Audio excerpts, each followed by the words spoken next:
Hello everyone. नमस्कार, प्रणाम, सत श्री अकाल, अस्सलाम वालेकुम। कैसे हो आप लोग? उम्मीद करता हूँ आप सब ठीक होंगे, सुरक्षित होंगे, कोरोना से मुक्त होंगे। तो आज हम पढ़ने वाले हैं बालाथन सभ्यता। ठीक है, देखो बालाथन सभ्यता कहाँ पड़ता है? बालाथन सभ्यता उदयपुर में पड़ता है ना। उदयपुर के वल्लभ नगर तहसील जो उदयपुर से 42 किलोमीटर दूर है। ठीक है, और उस तहसील में गांव पड़ता है बालाथन, है ना। बालाथन गांव का नाम है, नदी का नाम नहीं है। बालाथन सभ्यता है बेडस नदी और बालाथन गांव के बीच में पड़ती है। इसलिए ना तो नदी का गांव, नदी थोड़ी दूर पड़ती है शायद, वरना नदी का नाम दे देते बेडस सभ्यता। तो यहाँ पर इससे पहले अपने जितना भी पढ़ा है ना, ज़्यादातर सभ्यताओं में ऐसा भी देखने को मिलता है कि नदी का नाम मिलता है। जैसे आहड़ सभ्यता, आहड़ नदी के नाम पर दिया गया है। सरस्वती सभ्यता, सरस्वती नदी के नाम पर दिया था। सिंधु सभ्यता, सिंधु नदी, है ना। तो नदियों के नाम पर पड़ता है। तो कभी कभार स्टूडेंट भ्रमित हो जाते हैं कि बालाथन सभ्यता है तो बालाथन नदी का नाम होगा। तो आपको ये भी ध्यान रखना है कि जो नामकरण होता है किसी गांव के नाम पर हो रहा है या नदी के नाम पर हो रहा है। तो बालाथन सभ्यता का जो नामकरण है गांव के नाम पर हो रहा है। बालाथन क्या है? गांव का नाम है जो उदयपुर में पड़ता है, वल्लभ नगर तहसील में। ठीक है, अब जो बालाथन सभ्यता है वो कहाँ पर किस नदी के निकट पड़ती है? तो बेडस नदी के निकट बसी हुई है। देखो बालाथन का जो खोज किसने करा था? तो प्रो एन मिश्रा ने करा था। फिर उसका उत्खनन किसने करा था? तो 1993 में प्रो वी एन मिश्रा के नेतृत्व में डॉक्टर वी एस सिंधे और डॉक्टर ललित पांडे ने उत्खनन करा था। अब इससे पहले अपने जितनी भी सभ्यताएं पढ़ी है, कालीबंगा पढ़ी है, आहड़ पढ़ी है, सभी में टीले होते थे इस टाइप के, है ना। जी स्ट्रक्चर बनाए मैंने, इस टाइप के टीले होते थे और टीलों का उत्खनन होता था। कितने स्तर तक होता था, कितने लेवल तक ले जाते थे खोदते खोदते। जैसे अपने कालीबंगा में पढ़ा था 4 या 5 लेवल तक खुदाई हुई थी टीलों की नीचे से। और उसके बाद आहड़ में 8 लेवल तक। और ये अपने पढ़ रहे बालाथन, बालाथल सभ्यता। तो बालाथल में 22 लेवल तक खुदाई होती है ना। इस जो इसका लेवल है खुदाई का वो 22 स्तर तक खुदाई होती है। अब देखो जो टीले को पहले देख लेते हैं ना, टीला कितना फैला हुआ है, कितने भाग का उत्खनन हुआ है। तो देखो अपने टीला जो है लगभग 5 एकड़ में फैला हुआ है। और जो उसका उत्खनन है ना वो 1400 वर्ग मीटर में ही उसका उत्खनन हुआ है, जबकि फैला कितना है? 5 एकड़ में। ठीक है, और इसकी जो खुदाई हुई है कितने लेवल पे हुई है? 22 लेवल पे। 22 लेवल तक इसकी खुदाई की जाती है। देखो 1 से 4 तक लेवल है ना, वहाँ पर क्या मिलता है खुदाई में? ऐतिहासिक युगीन भंडार मिलते हैं। उसके बाद जितने भी है ना 22 तक से वो ताम्रपाषाण युगीन, ताम्रपाषाण युगीन के मिलते हैं। उपकरण है, औजार है, जो भी है। अब एक और चीज़ आपके दिमाग में आ रही होगी कि ये क्या है, ये टीला क्या है, ये स्तर क्या है, और ऊपर खोदने पर ये ऐतिहासिक चीज़ें क्यों मिलती है और नीचे ताम्र वाली क्यों मिलती है ना। दिमाग में सवाल आ रहा होगा। अब पूछे कैसे? सर तो ऑनलाइन, सॉरी लाइव तो है नहीं तो तुम पूछ पाओगे। मेरे दिमाग में आएगा तो मैं आपको बता दूंगा। ठीक है, देखो मैं चाहता तो था लाइव पढ़ाऊँ, लेकिन लाइव में टाइम बहुत बर्बाद होता है। 2-3 आधे घंटे की क्लास 2-3 घंटे तक चल जाती है। ठीक है, तो ऐसा होगा तो मैं बता दूंगा। ठीक है, थोड़ा इसको और सरल भाषा में समझते हैं अपने इस लेवल को और टीले को। सबसे पहले अपने जानेंगे जो आपने पढ़ा था पाषाण काल। पाषाण काल में लोग क्या करते थे? नदियों के किनारे रहते थे, पत्थरों का उपयोग करते थे। ठीक है, और वही आगे चलकर फिर साथ में रहते हैं। पहले अकेले रहते थे, फिर साथ में रहने लग जाते हैं, फिर सभ्यता बनती है। भाई एक साथ में ज़्यादा घर रहते हैं, ज़्यादा लोग रहते हैं तो सभ्यता कहलाती है। तो सभ्यता आखिर बसती कैसे थी, कहाँ बसती थी? नदियों के किनारे। अब नदियों के किनारे ही क्यों बसती थी? देखो नदी के किनारे बसने के रीजन क्या होते थे? पानी की उपलब्धता, इंसान को पानी की जरूरत पड़ती है। ठीक है, सबसे ज़्यादा। आज भी अगर जंगलों में भटकने जाओ तो सबसे पहले कहाँ रुकोगे? पानी देखोगे, कुआं है नहीं पास में, तालाब है नहीं। तो वो मानव भी क्या करते थे? पहले पानी की उपलब्धता देखते थे। तो उस टाइम में बहुत सारी नदियाँ थी जो 12 महीने चलती थी, निरंतर चलती बहती रहती थी, है ना। जैसे अपने चंबल है, आहड़ है, सरस्वती है। तो उनके किनारों पर सभ्यता मिली है। तो वैसे ही यहाँ किस नदी के किनारे ये बसी हुई है बालाथान? बेडस बेडस नदी के निकट बसी हुई है। यहाँ से पानी की जो सॉरी पानी की जरूरतें पूरी होती बेडस नदी से पूरी होती होंगी। ठीक है। और पहला रीजन तो ये बता दिया मैंने, पानी की उपलब्धता। एक और रीजन होता है नदी के पास में बसने का, क्या? चारा चारा का। देखो पशुपालन करते हैं तो चारे की जरूरत पड़ती है। अभी खुद तो पानी पी लेंगी, नदी के पास में पहाड़ है तो खाने को भी मिल जाएंगे फल फूल कंदमूल। लेकिन जो पशुपालन करे तो गाय वगैरह क्या खाएगी, तो उनके लिए चारे की जरूरत पड़ेगी। तो नदी के आसपास में चारा भी मिल जाता है मैदानी भागों में थोड़ा बहुत। और वहाँ की जो मिट्टी होती है नदी की, वो भी उपजाऊ होती है, तो वो भी काम आ जाती है सब्जी सॉरी सब्जी उगाने के लिए। हम्म, तरबूज उगाने के लिए, वो बहुत सारी जो उनके खान पान की चीज़ें होती है, कृषि के लिए उपजाऊ भूमि मिल जाती होती नदी की। ठीक है। देखो नदी में तो मेरे ख्याल से आज भी लोग कुछ लोग हैं जो आज की डेट में भी नदी में कृषि करते हैं। जैसे खरबूजे है, तरबूज है, फूल, टमाटर। आप देखना बड़ी बड़ी जो नदियाँ है ना, लूनी नदी है, उसमें देखना जाके आज आज की डेट में भी मिल जाते हैं ऐसे कृषि कार्य नदी नदी के अंदर ही। ठीक है। तो कुल मिलाकर मानव की जितनी भी ज़रूरतें थी वो नदी से और नदी के पास रहने से पूरी हो जाती थी। ठीक है। तो नदी के किनारे बस गए। ठीक है। पहला चीज़ तो ये समझ में आ गया नदी के किनारे क्यों बसते थे, ये चीज़ों के लिए। अब देखो बात आती है टीले की। ये टीले क्यों बने थे, है ना? ये टीले बन जाते हैं। टीले बने क्यों थे? फिर टीलों की खुदाई भी होती है और इतने लेवल तक होती है। इस चीज़ को समझने के लिए ना अपने वापस हड़प्पा को देखना पड़ेगा। ठीक है। हड़प्पा का स्टार्टिंग काल आपने पढ़ा है ना, क्या है? जैसे 3500, है ना? 3500 BC था। ठीक है। वहाँ से स्टार्ट होता है। फिर परिपक्व कौन सी डेट में हो रहा था? 2600 BC। एक और डेट थी, सॉरी टाइम पीरियड। स्टार्ट होता है हड़प्पा 3500 BC, परिपक्व 2600 BC, और अंत का होता है 1300 BC में। ठीक है। अब देखो ये टाइम पीरियड है हड़प्पा का, और ये सभ्यता है ना अपने पढ़ रहे हैं जैसे आहड़, कालीबंगा, ये क्या है? ये उत्तरकालीन हड़प्पा सभ्यता है, यानी हड़प्पा से भी पहले वाली। देखो एक और चीज़ मैं बताऊंगा आपको। जैसे ये 3500 तक है हड़प्पा।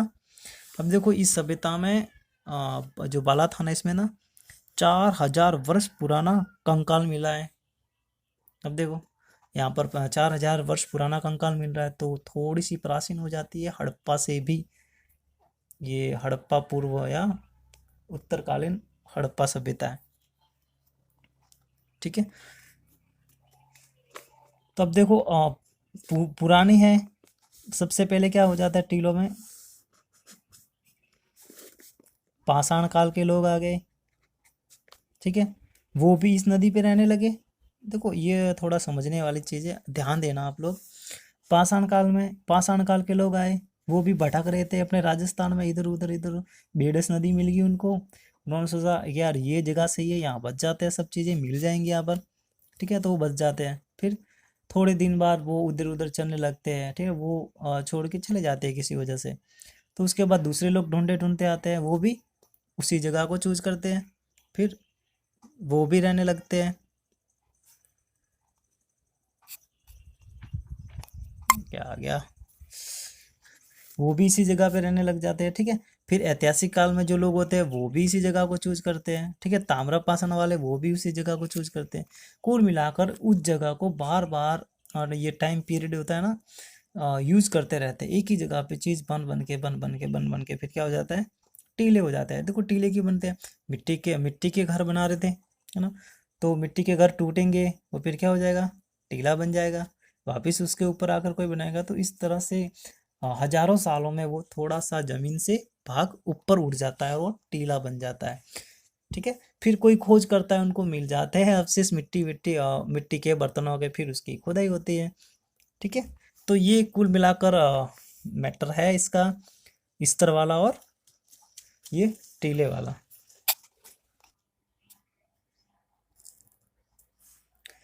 ठीक है। देखो पाषाण काल वाले आते हैं, वो थोड़े 4 साल रह जाते हैं, 10, 5, 15 हजार, फिर वो अपने थोड़े से अवशेष छोड़ के जाते हैं इस जगह पर।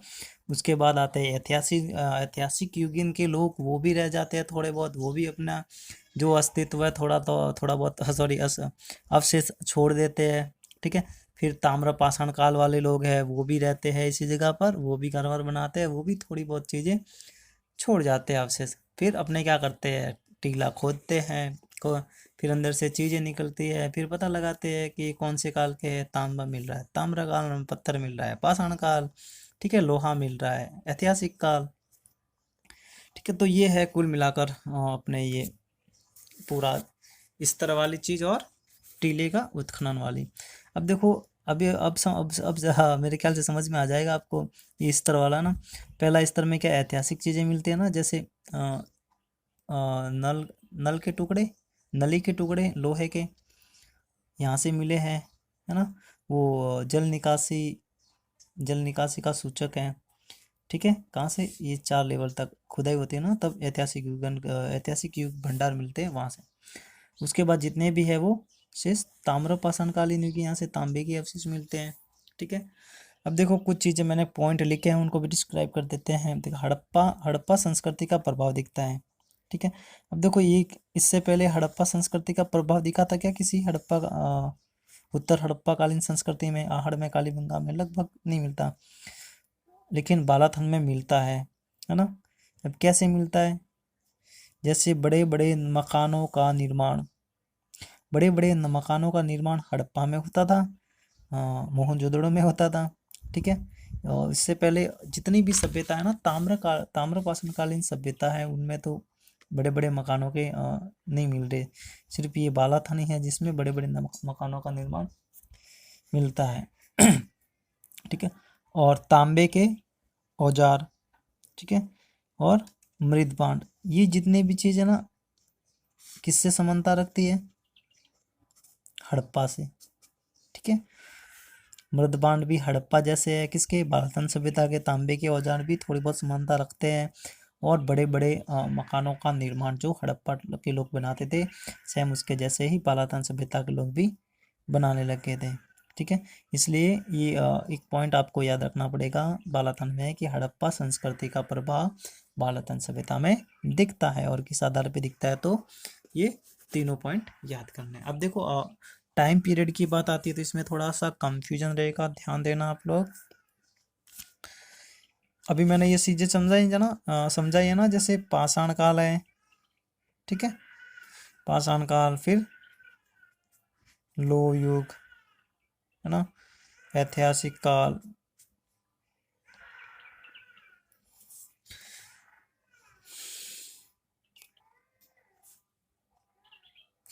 जैसे ही लिखा है ना अपने टाइम पीरियड 1800 बीसी से पूर्व, है ना।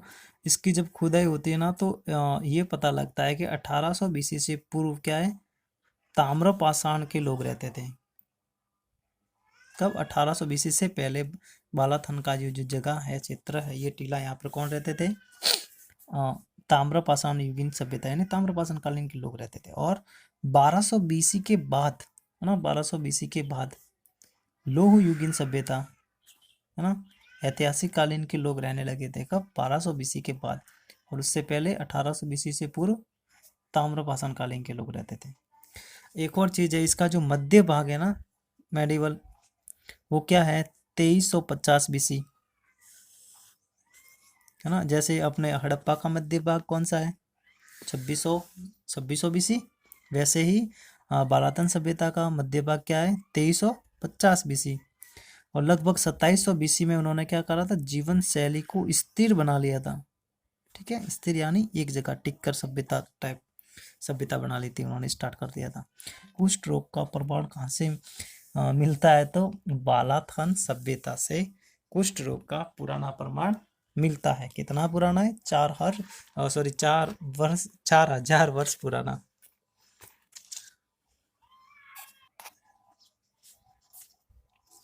ठीक है, अपने समझ लिए बालाथन को कहाँ पड़ता है, क्या क्या चीज़ें हैं। अब अपने देखेंगे यहाँ की जो विशेषता है, चारित्रिक विशेषता, क्या क्या चीज़ें मिलती है, और बालाथन के बारे में जानते हैं थोड़ा डिटेल में बालाथन की चारित्रिक विशेषताएं। देखो आर्थिक जीवन कैसा था वहाँ का, लोग क्या करते थे, कृषि कार्य करते थे। यहाँ के लोग कृषि कार्य करते थे और पशुपालन भी करते थे, है ना। और उनको मछली पकड़ना बहुत फेवरेट था उनका। तांबे के औजार, देखो यहाँ से तांबे के औजार मिले हैं, गंडा से चाकू मिले हैं, उस्तरे मिले हैं, है ना। उस्तरे क्या काम आते हैं लड़कों, दाढ़ी करने के। तो यहाँ के लोग भी फैशन करते थे, कबीर सिंह जैसे लाइक रहते थे। फिर चूलदार, है ना, चूलदार बाणों के अग्रभाग मुख्य, ये चूलदार जो बाण होते थे ना इस टाइप के, ये वाला जो भाग है ना, ये चूलदार बाण तांबे के, ये वाला भाग क्या होता था, तांबे का बना हुआ होता था।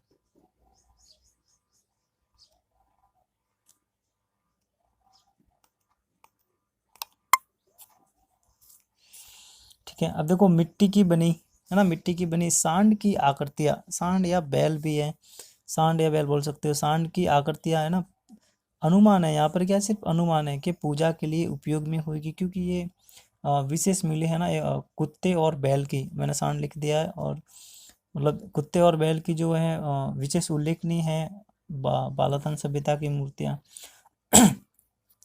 सांड की आकृति पूजा, ये अनुमान है ना, पूजा के लिए सांड की आकृति, जो सांड को पूजते होंगे ऐसा मानते हैं विद्वान। ठीक है, अब देखो लो युगिन, है ना, लो युगिन दो पाइप के टुकड़े जल निकासी की सूचना देते हैं। कहाँ से मिले थे, लो युगिन, अपने अभी देखा था ना, पढ़ा था ना, स्तर 22 लेवल पर जो 4 स्तर पर ऐतिहासिक युग में मिलते हैं, वो ये कहाँ से मिलते हैं, 4 स्तर तक खुदाई होती है ना ऑस्ट्रेलिया की, तब मिलते हैं ये दो पाइप के टुकड़े। कौन से काल के, ऐतिहासिक काल के, जल निकासी की सूचना देते हैं। ठीक है, अब देखो कपड़े, कपड़े में भी कुछ चीज़ें मिली है क्या, तो कपड़े में कपड़े का टुकड़ा मिला है। ऑप्शन में आता है कि कपड़े का टुकड़ा किस सभ्यता से मिला है, तो बालातन सभ्यता से मिला है। ठीक है, और कहाँ से मिला है, बैराट से मिला है।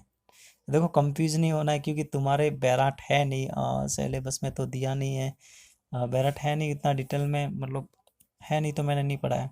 लेकिन बैराट से भी कपड़े का टुकड़ा मिलता है, और बालाथान से, दोनों से कैसे कैसे याद करोगे, बी याद करना अपना दोनों का, बैराट का भी बी है और बालाथान का भी बी है। और कभी भी लाइफ में आ जाए कि किसी भी सभ्यता से कपड़े का टुकड़ा कहाँ से मिला है, तो बी याद कर देना, या तो बैराट होगा कॉलम में, या बालाथल होगा। ठीक है, अब देखो ये ना कपड़े का टुकड़ा जो मिला है वो हाथ से बुना हुआ है, और कितना पुराना पुराना है, तो 5वीं सदी पुराना है ना, 500 BC, 500 BC पुराना है। और ये मैंने 5 लिखा है, इसको 5 BC मत करना, मैं मेरे समझने के लिए लिखा है, 500 BC है।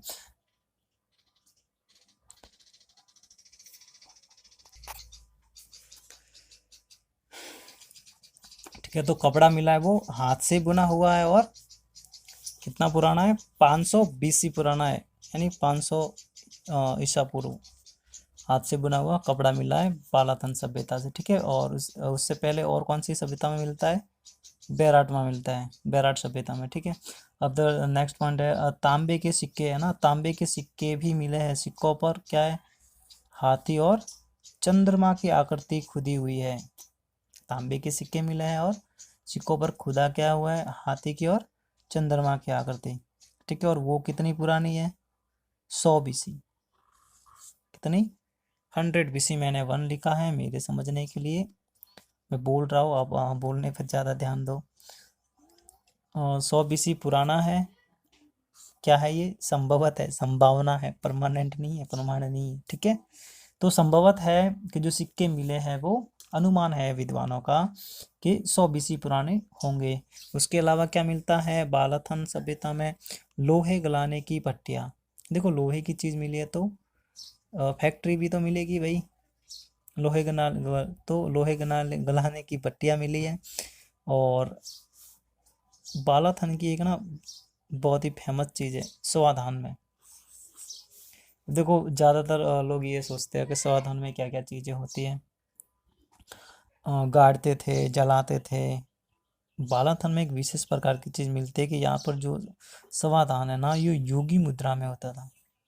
हालांकि ज्यादा अवशेष तो नहीं मिलते हैं, लेकिन एक मिली है ऐसी क्या कंकाल मिला है जो योग मुद्रा में है पूरा। ऐसे योगी बैठते हैं ना, जैसे बाबा रामदेव ऐसे बुद्धा बैठते हैं ना अपने, वैसे योग मुद्रा में बैठे हुए योगी का समाधान मिला है।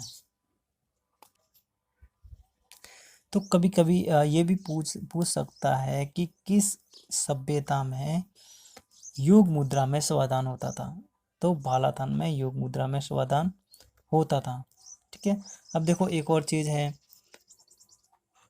अपने पढ़ा था ना जस्ट पहले, थोड़ी देर पहले, हड़प्पा संस्कृति का प्रभाव दिखता है ना। तो देखो 11 कमरों का विशाल भवन, हड़प्पा वाले भी ऐसे बनाते थे, बड़े बड़े मकान, बड़े बड़े कमरे, अन्नागर वगैरह। तो बालाथन में भी क्या है, 11 कमरों का एक विशाल भवन है ना, विशाल भवन बना हुआ है। अब देखिए ये भी पूछ सकता है कि 11 भवनों का विशाल किस सभ्यता से मिलता है। देखो ये जो चीज़ है ना, मोस्ट ये याद करने वाली है। तुम्हारे कभी इतना डीप में पूछता तो नहीं है वैसे, लेकिन फिर भी पढ़ते हो थोड़ा डीप में याद किया करो इनको, ये आगे भी आपके काम आएंगे। ठीक है, अब देखो ये कपड़े का टुकड़ा तो मैंने बता दिया पहले। अब देखो यहाँ पे ना बर्तनों को हमेशा पढ़ते हैं, अपने बर्तनों को थोड़ा लिखना है, क्योंकि देखो जो कंपटीशन की एग्ज़ाम की तैयारी कर रहे हैं ना, उनके तो कोई दिक्कत नहीं है, ये इतना डीप में नहीं पढ़ना है उनको, तो सिर्फ ये पूछ लेंगे, 4 सभ्यता दे देंगे, पूछ लेंगे कि कौन सी प्राक हड़प्पा है या कौन सी ताम्रपाषाण, उससे ज़्यादा डीप में नहीं पूछते। ठीक है, लेकिन आपको थ्योरिकल लिखना है अंदर कॉपी में, तो आपको थोड़ा सा समझना पड़ेगा बर्तनों को। ठीक है, तो अपने बालाथन की सभ्यता है ना, उसके जो बर्तन है उनको थोड़ा पढ़ना पड़ेगा, कंपेयर भी करना पड़ेगा किसके साथ, आहड़ के साथ। ठीक है, तो सबसे पहले यही समझते हैं। देखो आहड़ में क्या मिलता है, आहड़ में जो बर्तन मिले थे वो क्या है, अलंकृत है। लेकिन बालाथन में क्या है, बालाथन में अलंकृत है बट कम है, उनकी मात्रा कम है। कितनी है, सिर्फ 8% है, जबकि आहड़ में कितने परसेंट है, 70% अलंकृत बर्तन मिलते हैं। ठीक है, और यहाँ पर क्या, सिर्फ 8% ही मिलते हैं अलंकृत बर्तन। अब देखो यहाँ पर है पतली मोटाई, जो पतली और मोटाई बर्तनों की संख्या कम है, जो पतले है और मोटे वाले वो संख्या कम है यहाँ पर। और बालाथन में क्या है, पतली मोटाई बर्तनों की संख्या अधिक है, यहाँ पर कम है और यहाँ पर अधिक है। क्या, जैसे पतले और मोटे, मोटे की बात की, यहाँ पर पतले हैं, पतले हैं और मोटे भी हैं, लेकिन उनकी संख्या कम है, लेकिन यहाँ पर क्या है, संख्या ज़्यादा है। ठीक है, वैसे ही ना यहाँ पर क्या है, अलंकृत भी मिल जाते हैं और कम अलंकृत भी। इनको समझने के लिए ना 2 भागों में फिर पढ़ना पड़ता है। एक तो है अपने अपरिष्कृत और परिष्कृत। अपरिष्कृत वो बर्तन रखे गए हैं ना, ज़्यादातर अपरिष्कृत है किसमें, बालाथन में, मिट्टी के बने हुए हैं ना, आग में पूरी तरह नहीं पके हैं ये बर्तन। ठीक है, आग में पूरी तरह नहीं पके हैं, इनके किनारे भूरे व काले रंग के हैं ना, और जो गोलाकार मिट्टी के घड़े हैं वो विभिन्न आकारों में अधिकता से पाए गए हैं। अब देखो ये परिष्कृत किसे बोलते हैं ना, सॉरी परिष्कृत बोलते हैं शुद्ध, और अलंकृत यानी सजाया हुआ चीज़, अच्छे ढंग से शुद्ध की हुई, वो परिष्कृत है। और अपरिष्कृत, जिनको सजाने पे ध्यान नहीं दिया गया हो, सजाई नहीं की हो, अलंकृत नहीं की हो ना। जैसे देखो यहाँ पर आग में पूरी तरह से पकने भी नहीं दिया है, तो अपरिष्कृत में आ जाते हैं। ठीक है, तो बालाथन के जो बर्तन है वो 2 भागों में बांटा हुआ, परिष्कृत और अपरिष्कृत। ठीक है, देखो परिष्कृत में क्या है, प्याले और कटोरियाँ ज़्यादा परिष्कृत, सॉरी अलंकृत की हुई है ना। ये मृदवान यहाँ के जो काले रंग, लाल रंग वाले हैं। और आहड़ जैसे आहड़ में क्या थे, सफ़ेद रंग से रंगे गए थे। ठीक है, और आहड़ के जो मृदवान है वो 70% अलंकृत है और बालाथन के 8%। ठीक है ना, तो ये चीज़ें थोड़ी समझ लेना आप, किसके, बर्तन वाली। ठीक है, और एक और मैंने क्या लिखा है नीचे, अधिकांश उपकरण तांबे के मिले हैं, कहाँ से, बालाथन से। ठीक है, और तांबे के आभूषण भी मिले हैं। अब आप देख लेना, अगर आपको ये ऑनलाइन क्लासेज अच्छी लगती है, समझ में आता है, नहीं आता, मैं क्या सुधार करूँ? देखो मैंने भी कभी पढ़ाया नहीं है, मुझे तो बहुत झिझक होती है ऑनलाइन पढ़ाने में, फ़ील भी नहीं आता है, फिर भी कोशिश करी है मैंने। आप देखना अगर आपको समझ में आता है तो अपने कंटिन्यू करते हैं, समझ में नहीं आता, इंटरेस्टेड नहीं हो तो फिर ख़त्म कर देंगे।